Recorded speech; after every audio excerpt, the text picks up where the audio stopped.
피터 드러커 리더가 되는 길. 고바야시 가오루 지음.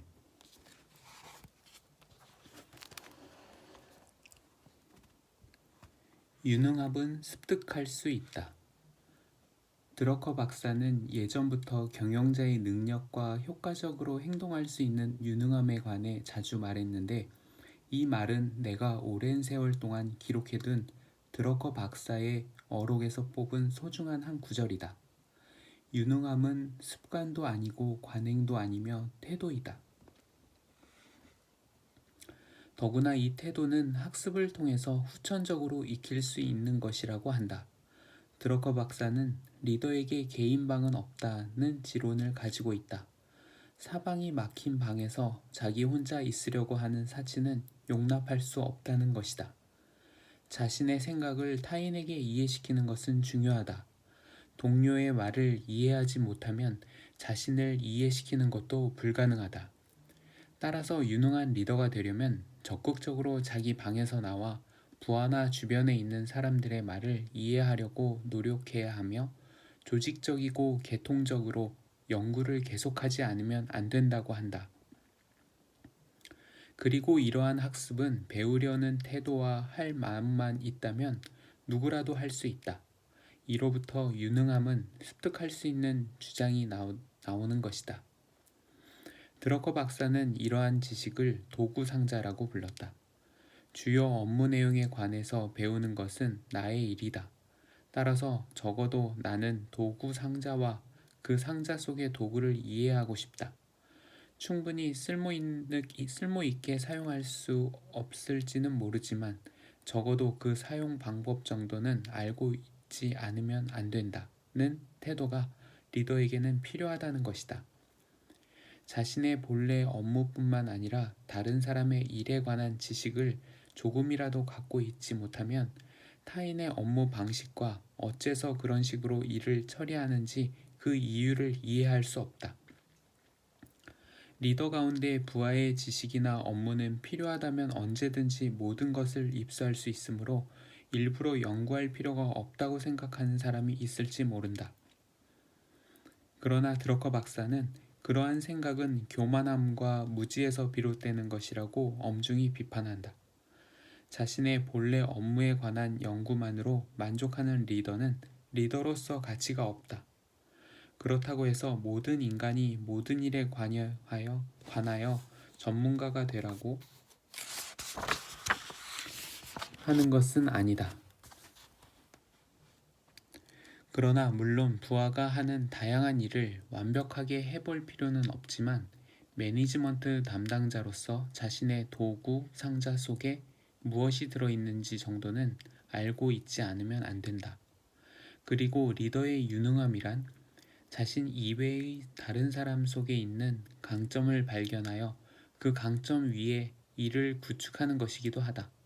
따라서 드러커 박사는 자신 이외의 다른 사람을 유능하게 만드는 것이 리더의 일이다 라고 말하며, 자신이 할 수 없는 일은 무엇인가, 혹은 그가 할 수 없는 일은 무엇인가가 아니라 내가 할 수 있는 일은 무엇인가, 그가 할 수 있는 일은 무엇인가 라는 식으로 문제를 긍정적으로 다루는 태도를 권하고 있다.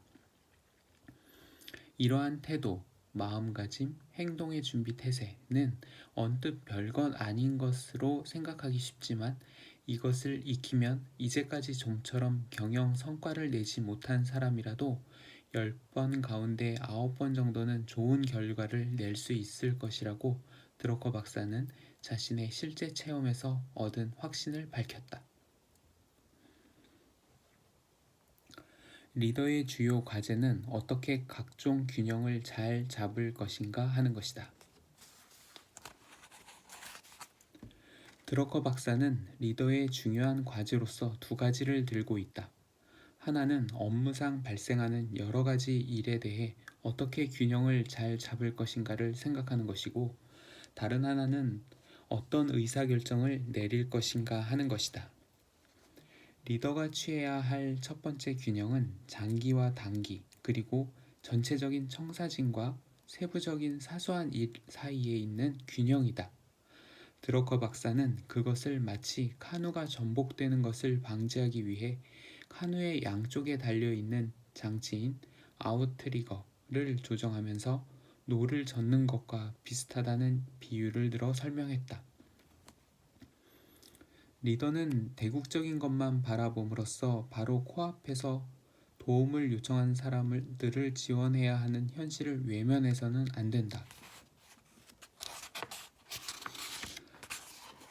또한 통계치에만 신경을 씀으로써 구급실에서 아기가 울고 있는 것을 보지 못한다면 이것 또한 말이 안 되는 일이다. 그러나 그러한 대국 간에만 치우친 불균형은 비교적 고치기 쉬운 것으로 얼마든지 수정할 수 있다. 드러커 박사는 이러한 불균형은 일부러 밖으로 나가 총알이 빗발치는 현장의 최전선에서 며칠 혹은 몇 주 동안 있어 보면 해결된다며 다음과 같은 자신의 경험에 비추어 조언해 주었다. 어느 백화점의 컨설팅을 의뢰받고 신사복 매장에서 3일간 일한 적이 있는데 경영자의 말을 듣는 것보다 훨씬 많은 것을 배울 수 있었다. 하지만 또 다른 불균형, 즉 세부적인 것에만 눈을 빼앗김으로써 전체적인 구도를 보지 못하는 것은 고치기가 좀 힘들다. 전체를 보지 못하는 리더는 대부분 일상적인 업무의 포로가 된다. 이것을 자각한 리더라면 회사 밖으로 나가거나 나갈 기회를 어떻게 해서든 만드는 것이 무엇보다 중요하다.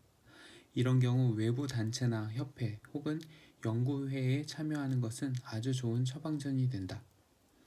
균형을 잡는 문제에 있어서 두 번째 어려운 과제는 수많은 부하의 목표를 하나의 목표에 집중시키는 것과 경영 자원을 분산시키는 일을 결정하는 것이다.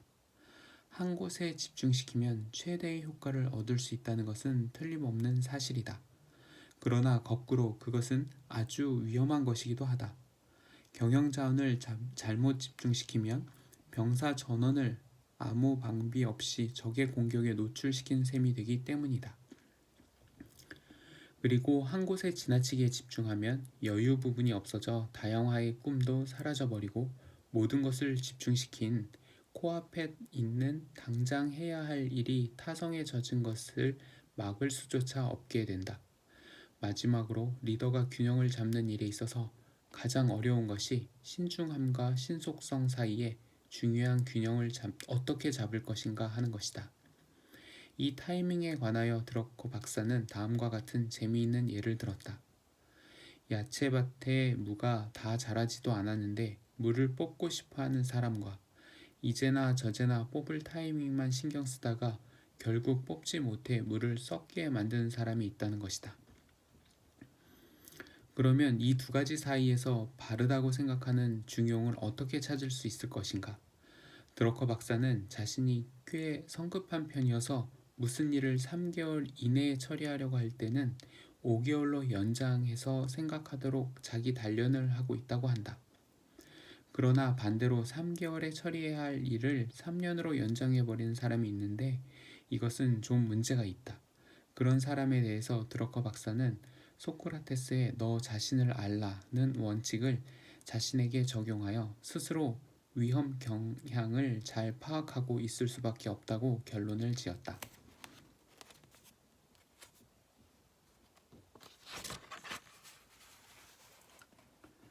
난세의 조직이 생존하고 성공하려면 자신을 변혁의 촉진자로 변화시켜야 한다.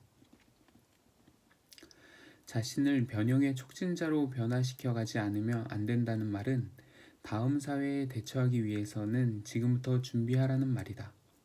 영리 기업이건 비영리 조직이건 간에 조직으로서 살아남고 성공하기 위해서는 자신을 변화에 대응하고 변혁을 수행하는 촉진자 혹은 촉매자로 변화시키지 않으면 안 된다.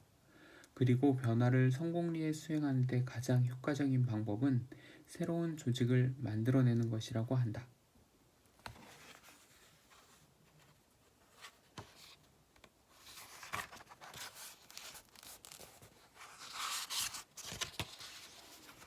강점 위에 구축하라. 일한다고 하는 것은 자신의 강점 위에 자신을 구축하는 것, 그리고 자신이 가지고 있는 독특한 맛을 유기적으로 결합하는